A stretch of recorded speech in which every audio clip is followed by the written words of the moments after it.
Parent Outreach and Resource for Families Plan by Kylie Floridino from the University of New England. My first plan is a proposal for administrators to help increase parent involvement and understanding of their child's learning. This is a very big undertaking as our school has about 18 to 20 different languages spoken. For each of these languages, we would need to have an interpreter there as well as a collection of staff. Some of the staff that I would like to have present would be either the principal or the assistant principal, an intermediate, primary, and special education teacher, a social worker, the school nurse, as well as hopefully a member of the PTA.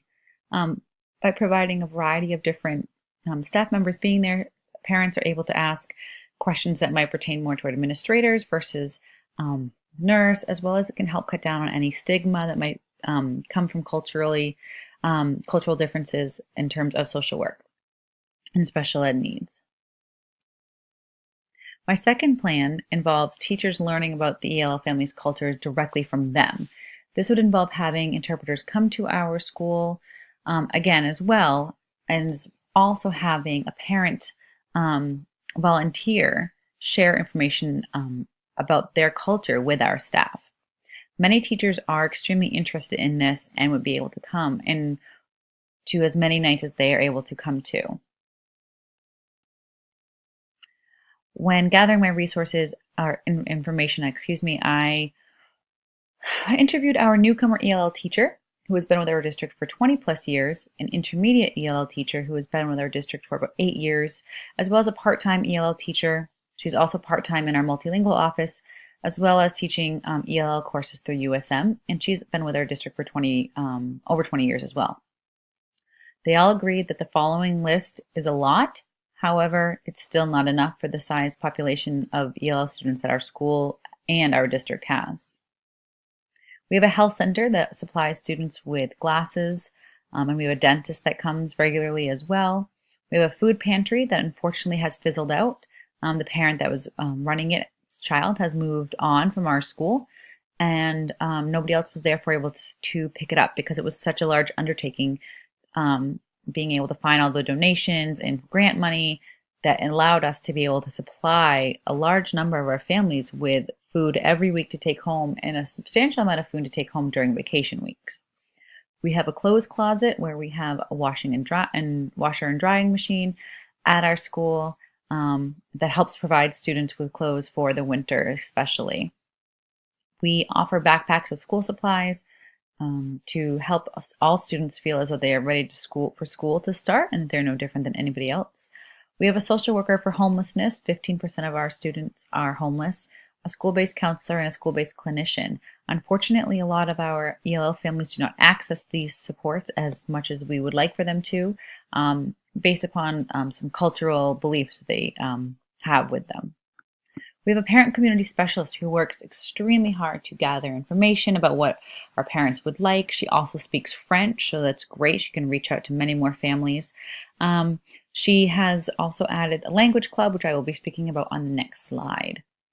We have a language line in our district, which allows us to call families that do not speak one of the languages that our native language facilitators offer or that our multilingual office offers.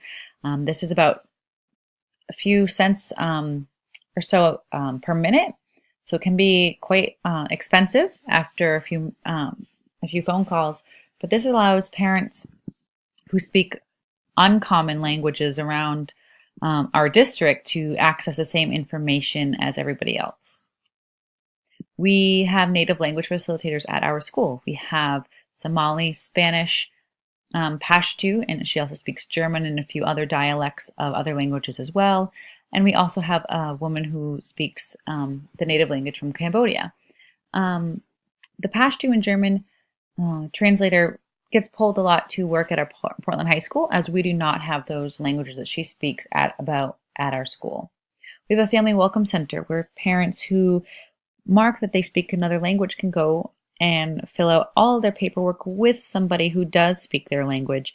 Therefore, all of their information is as accurate as it could possibly be, and they are given a lot of information that can help them as they continue their journey in our school district.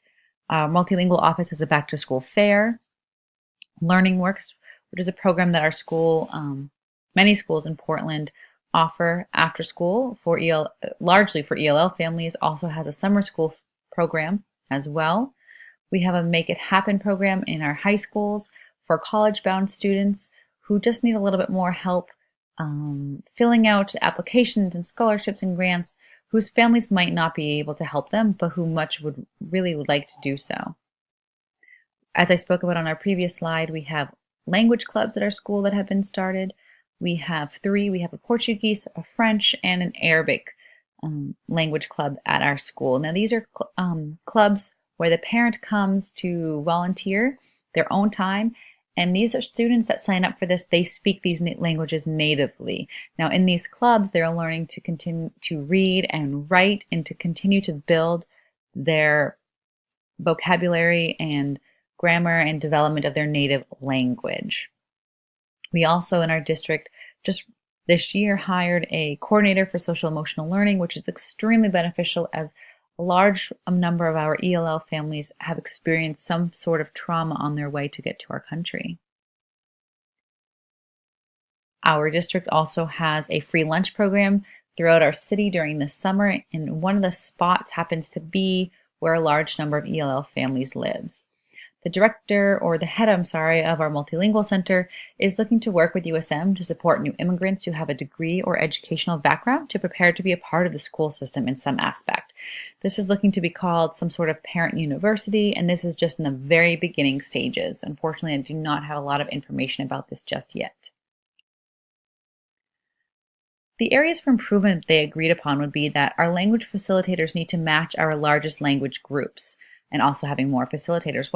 While we have Somali and Spanish, our second largest language spoken at our school, aside from Somali, of course, English, then Somali, is then Arabic. And unfortunately, we do not have an Arabic translator at our school. As I spoke about, some programs have fizzled out. For example, the food pantry. We also could really benefit from a specialized help for students with interrupted schooling.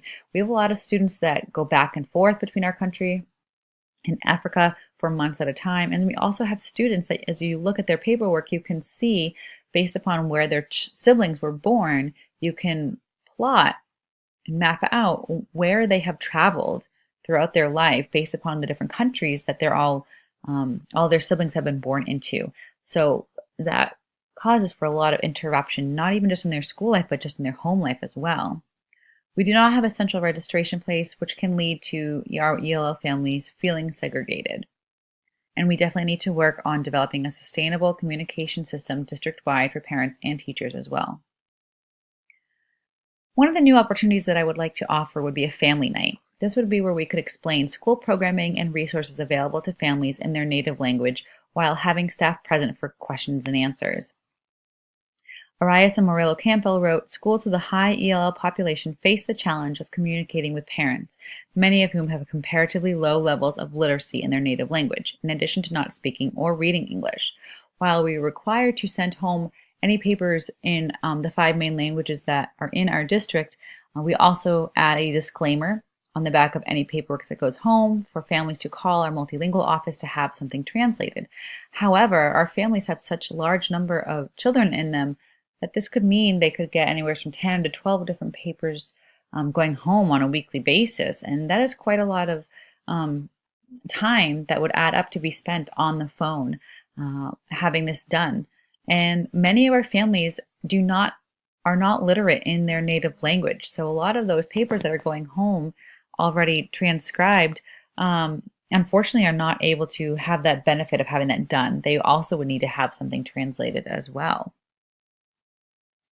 Arias and Morello Campbell also wrote, in contrast, a welcoming school climate includes positive attitudes of the school staff toward the community, attention to details that facilitate parental accessibility to the school, such as interpreter availability and scheduling school meetings, physical space to accommodate parents and families, and support and encouragement for personal contact and communication.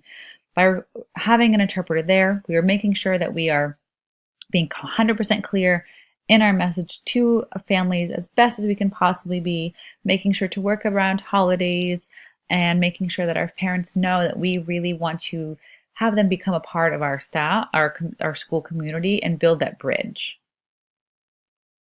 The other opportunity that I would like to have would be to have a parent-teacher flip night, where we would ask for volunteer parents who would be willing to come to our school and teach our staff about their culture.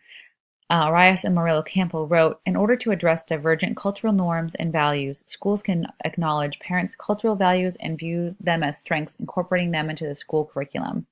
It is important that parents realize that it's not just them that needs to learn from us. We need to learn from them as well. Their culture is just as important as our culture here, and working to connect the two will only help increase our students' learning.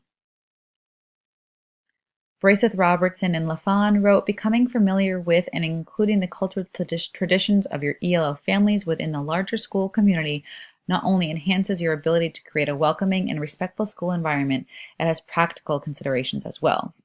They go on to share the importance of face-to-face work with parents and how it helps pave the way for student success. While reading their work, I was reminded of what is written up in our school lobby. Our lobby has the word welcome in English, and surrounding it is the word welcome in about 20 different languages. And it is important for us to not just have it posted in our school that we have other languages there. We need to foster that, and we need to reach out to families and make sure that they are aware that their culture, their language is important to us. And we want to learn from them just as much as we want their children to learn from us. The following is a list of references that I used for this presentation. Thank you.